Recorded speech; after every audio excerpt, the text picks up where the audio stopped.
ओम सर्व मंगल मांगल्ये शिवे सर्वार्थ साधिके शरण्ये त्र्यंबके गौरी नारायणी नमोस्तुते। जय माता की।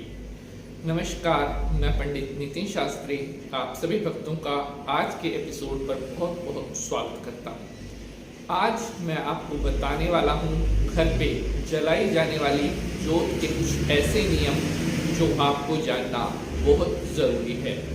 हम सभी अपने घर पर पूजा पाठ करते हैं, माता की जोत जलाते हैं, उसके क्या नियम होते हैं आज मैं आपके साथ शेयर करूंगा, क्योंकि पिछले कुछ समय से हमारे पास बहुत सारे भक्तों के प्रश्न आते हैं कि शास्त्री जी, हम अपने घर पर बहुत पूजा पाठ करते हैं, हम बहुत हवन यज्ञ करते हैं, एकादशी का व्रत भी करते हैं, अन्य व्रत भी करते हैं, लेकिन फिर भी हमारे परिवार में ना तो पैसा टिकता है और परिवार में बीमारियां आती रहती हैं, परिवार में लड़ाई झगड़े भी बहुत ज़्यादा रहते हैं। कहने का मतलब ये है कि जितना मर्जी पूजा पाठ हम कर लें, लेकिन फिर भी उस पूजा पाठ का कोई असर हमारे घर में नहीं दिखता। तो आप हमें कोई ऐसा उपाय बताएं जिसके करने से हम जो भी अपने घर पर पूजा पाठ करें उसका जल्दी से जल्दी रिजल्ट हमें मिले। तो मेरे प्यारे साथियों, इसी कोशिश में आज मैं आपको बताऊंगा कि अपने घर पर जब आप जोत जलाते हैं तो उस समय क्या सावधानियां आपको बरतनी चाहिए, किन नियमों का पालन आपको करना चाहिए ताकि जो पूजा पाठ आप कर रहे हैं उसका पूर्ण फल आपको प्राप्त हो। तो प्यारे दर्शकों, बहुत ही महत्वपूर्ण एपिसोड होने वाला है, बहुत ही महत्वपूर्ण जानकारी होने वाली है, तो इसलिए एपिसोड में पूरा अंत तक बने रहें ताकि कोई भी महत्वपूर्ण जानकारी आपसे मिस ना हो सके, क्योंकि हम आपके लिए इतनी मेहनत करते हैं कि आपको एपिसोड का ज़्यादा से ज़्यादा लाभ मिल सके। जो भी भक्त पहली बार पंडित नितिन शास्त्री चैनल पर आए हैं, अभी चैनल को सब्सक्राइब करने के बाद घंटी का निशान जरूर दबा लें, जिससे आपको आने वाले हर एपिसोड का नोटिफिकेशन सबसे पहले मिलता रहे।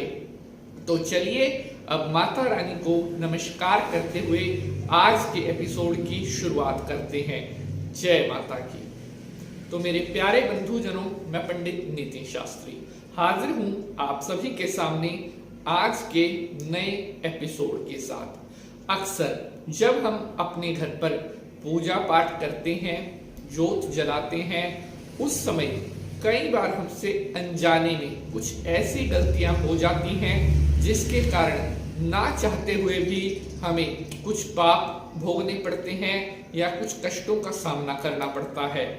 अब जो बातें मैं आपको बताने जा रहा हूँ, इन बातों को आप बड़ा ध्यान से सुने और उसके बाद आप इन बातों को फॉलो करें। देखिएगा कितने अच्छे और कितने कम दिनों में आपको रिजल्ट मिलने स्टार्ट हो गए हैं। सबसे पहले तो आप अपने घर में जो जोत जलाते हैं वो पीतल की होनी चाहिए। जी हाँ, देवी देवताओं की पूजा में पीतल को सबसे शुभ धातु कहा गया है और वैसे भी पीतल को शुद्ध धातु माना गया है। तो घर पर जलाने वाली जोत हमेशा पीतल की ही होनी चाहिए। अगर आपने जैसे आज सुबह जोत जलाई तो आप कल सुबह जब जोत जलाएंगे उससे पहले जोत को आपने धोना जरूर है। जी हाँ, कई घरों में देखा जाता है कि वे लोग उसी में ही दोबारा जोत जला देते हैं। ऐसा बिल्कुल भी नहीं करना है। अगर आपके घर में नेगेटिविटी बहुत ज़्यादा बढ़ रही है, समस्याएं बहुत ज़्यादा आ रही हैं, तो हर सुबह जब आप जोत जलाएंगे तो जोत जलाने से पहले उसको आप सिंपल पानी से भी धो सकते हैं। सर्फ से जरूरी नहीं है कि आपने सर्फ से ही धोनी है, सिंपल जल से अच्छी तरह से उस जोत को धो करके ही आपने नई जोत उसमें जलानी है।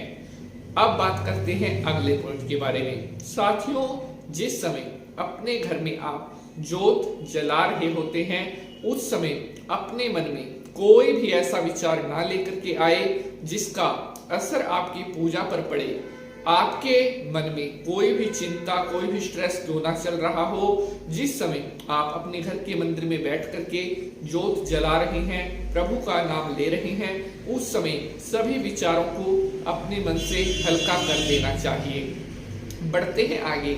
साथियों, घर में जो ज्योत आप जलाते हैं, कोशिश करें उसमें केवल और केवल गाय का घी ही प्रयोग करना है। जी हाँ, बहुत हद तक ऐसा देखा जाता है कि ज्योत जलाने के लिए जो लोग घी प्रयोग करते हैं वो बहुत ही हल्का क्वालिटी का घी लेते हैं, यानी कि 100-120 रुपए किलो का वो घी होता है। अब आप बताइए कि शुद्ध देसी घी क्या 100-120 रुपए किलो में आ जाता है? कम से कम आप इतना तो रखें कि नहीं ज्यादा भी मीडियम क्वालिटी का घी आपने लेना है, क्योंकि जैसी घी की ज्योत आप अपने घर में जलाएंगे वैसा ही उसका फल आपको मिल जाएगा। अगर आप चाहते हैं कि आपको अच्छा रिजल्ट मिले, आपको की जाने वाली पूजा पाठ का पूर्ण फल मिले, तो आप कोशिश करें गाय का जो शुद्ध देसी घी है वो ही ज्योत जलाने में प्रयोग करें। और आप इस काम को करके देखिए, कुछ दिनों में आपको रिजल्ट मिलने स्टार्ट ना हो जाए तब आप बताना। साथियों, बेहद ही दिव्य बातें मैं आपके साथ शेयर कर रहा हूं, घर की पूजा पाठ सुख शांति से जुड़ी हुई। बढ़ते हैं आगे। जिस समय अपने घर के मंदिर में बैठ करके आप ज्योत जला रहे होते हैं तो कोशिश करें वहां पर आप 8 से 10 मिनट बैठ करके किसी मंत्र का जाप भी आवश्यक करें, क्योंकि ज्योत आपने जला दी लेकिन आपने 1-2 सेकंड वहां पर बैठे उसके बाद उठ के नहीं। अगर आप चाहते हैं कि की जाने वाली पूजा पाठ का पूर्ण फल आपको प्राप्त हो तो घर के मंदिर में कम से कम, नहीं ज्यादा भी, 8 से 10 मिनट बैठ करके जो भी मंत्र आपको आता है, चाहे ओम नमः शिवाय, ओम नमो भगवते वासुदेवाय, जो मंत्र भी आपको आता है उस मंत्र का डेली रूटीन से जाप करना प्रारंभ कर दें और देखिए मात्र कुछ दिनों में ही आपको की जाने वाली पूजा पाठ का पूर्ण फल कैसे प्राप्त होता है। तो आशा करता हूं आज की यह जानकारी आपको बेहद पसंद आएगी। अगर आज के इस एपिसोड से जुड़ा हुआ आपका कोई प्रश्न है तो आप कमेंट बॉक्स में पूछ सकते हैं। एपिसोड अगर अच्छा लगा है तो लाइक शेयर जरूर करें। आज के लिए बस इतना ही। अब आपसे मुलाकात होगी अगले एपिसोड में किसी नए विषय के साथ। तब तक के लिए जय माता की।